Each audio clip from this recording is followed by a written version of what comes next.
So here we have the Kia Sportage on a 65 plate. I'm going to start off by showing you around the outside of the car, and then we'll hop in and run through some controls on the inside of it from there. From the outside though, you can see it's a 5-door car with alloy wheels and tinted windows around the rear. We're going to start off inside the boot first of all. As we approach the back of the car, you can see we have reversing sensors. Plenty of boot space as well, along with that 60/40 split folding rear seat should you wish to increase this space even further. And then underneath this carpet section, not only is this a full-size spare wheel, but it's an alloy as well.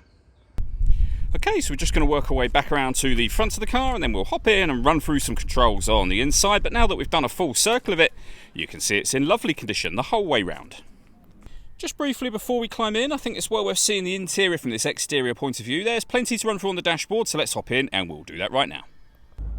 Okay, now that we're inside the car, we're going to start with the dials. Over on the left-hand side, we have the rev counter. In the centre, we have the speedometer. And on the right-hand side, the coolant temperature gauge and fuel gauge. Also in the centre, you can see the total miles of this car. They're 80,055. If we back out to the steering wheel, on the left-hand side, first of all, we have stereo and phone controls. And over on the right-hand side, phone controls continue with your voice activation. And we have cruise control up there as well. In the centre, we have the main touchscreen for the car. So we're on the radio menu at the moment, as you can see. We have FM and AM radio available.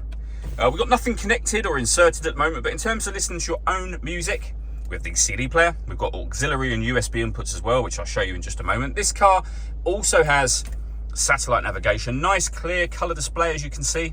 It's a very, very easy system to use. And if I pop the car into reverse, you'll also see the full colour reversing camera with those guidelines that show you what direction the car is headed in relation to the image being shown on the screen as well.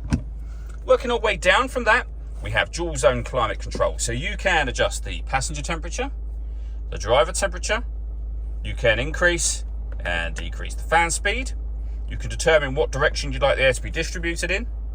And when you're happy with those settings, the air conditioning is on at the minute, so that's off, back on again.